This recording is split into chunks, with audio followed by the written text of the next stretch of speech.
Hi, my name is Jamie Lee Curtis, and in my apparently 40 plus years in show-off business, there have been plenty of times that I have spoken publicly and said things publicly about my life and my career. Today, I'm going to re-examine all those things and regret them.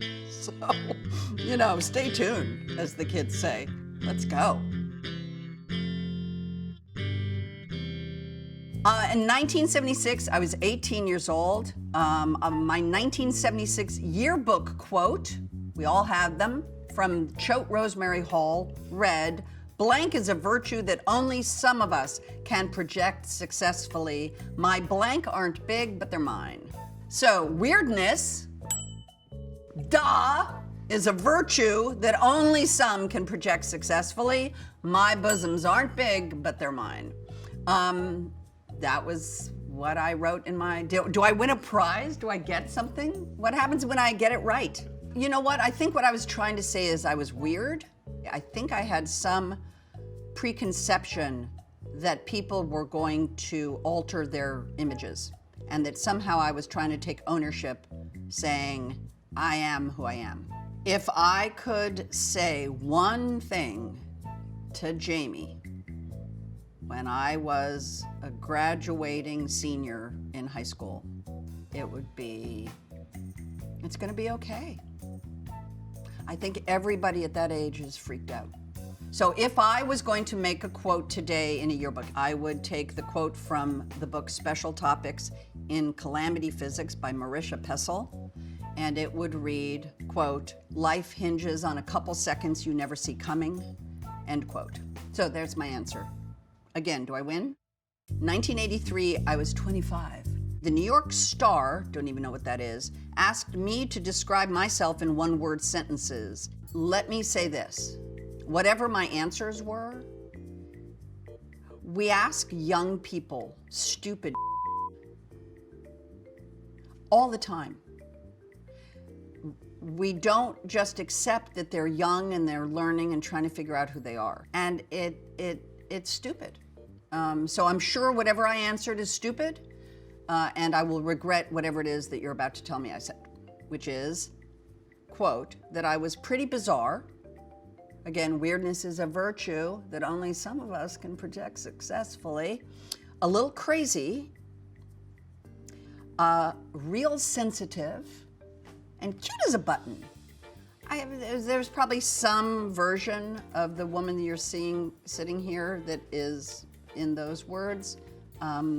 Again, I was 25 years old. I was just trying to figure it out. In that same interview, the New York Star asked what I would be doing if I wasn't an actor. I bet you I said I would be a police officer. Oh, criminal law, something close. Yes, so my answer was I wanted to be a lawyer at one point and study criminal law. I like kids, I love little kids, so I would want to work with kids. When I was in college, I majored in sort of criminal behavior corrections, social work. I'm not sure I have the brain for lawyering. I do like children, and I ended up writing books for children. So there, I didn't lie when I was 25 years old. In 1991, I don't remember where I was in 1991. I defined myself as a blank by trade. Liar? Oh, I'm a cheerleader. Of course I'm a cheerleader.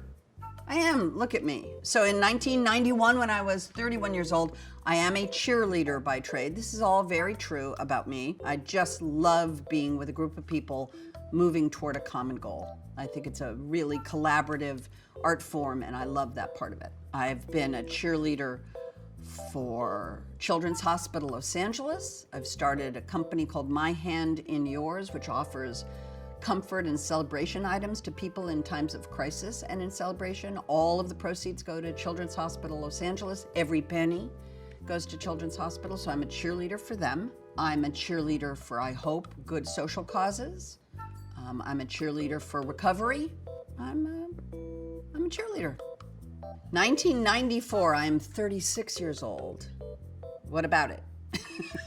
Jimmy Carter once asked me, what is the biggest change that has happened in your life in the last few years? And I don't know how I answered, and you're about to tell me. I said, quote, obviously I'm more serious, because boy, that's true. I have a child and a marriage. I'm looking now down that tunnel of the next 15 years rather than the last 15. And the next 15 are a real challenge for a woman. Intuiting what I said when I was in high school, interesting. I really want to maybe find a new career to kind of blend into, my hand in yours, podcasts, and maybe go off this one that I'm doing right now into something else, which really had to do with the longevity of actors' lives, which often is not their decision once they have found success. That I watched both of my parents lose the access to the very thing that gave them the pleasure of their lives, which was their careers.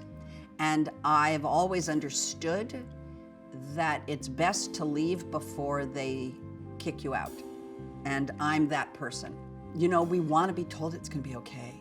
I think with all of the difficulties of life, being human, it's going to be okay. We just need somebody to come along and say it's going to be okay. Okay, so apparently it's 2001. You people have really, you're into me. You're like into me in a way that's creepy and kind of a turn on. Not a turn on in any way that you think I mean. I mean, like spiritually. I feel like you're stalking and appreciating at the same time. It's not good, and it's good. So I made a few movies. One is The Tailor of Panama. I got to swim in the Gatun Dam with Pierce Brosnan, and you didn't, so you know what I mean?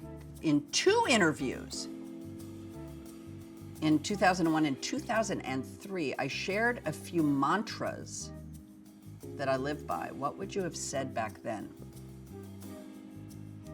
Well, I was newly sober. What did I say? Come on. It's all about self-knowledge, which is the key to freedom and the ability to love another human being, to show love and to receive love. Well, I think that's a good mantra. I don't remember saying it. That doesn't sound like something I wouldn't necessarily say. Self-knowledge is important. I think it does link into what we have been talking about, which is that if you know who you are and what your own mind, rather than the mind of your parents or the mind of your grandparents or the mind of your friends, the whole idea is to thine own self be true. I'm hoping that they will make bumper stickers that read, Freaky Friday, make good choices. Every parent should be saying this to your kids, not don't do this, but make good choices. So when I made Freaky Friday, I'm not an improviser, but when I dropped off my daughter, I wanted to shout something that would embarrass her. So I thought what would embarrass her would be make good choices, which is funny to me. So it was funny to me in the moment, and it turned into a thing. Yeah, I think better than like don't do it. My thing is sort of do everything. So in 2008, I turned 50. That was a milestone for sure. My priorities at 50 were sobriety, first and foremost, children, family, the trifecta. I said to Borders Media, best movies ever made. Godfather 2, Godfather 1. They are perfect cinema experiences.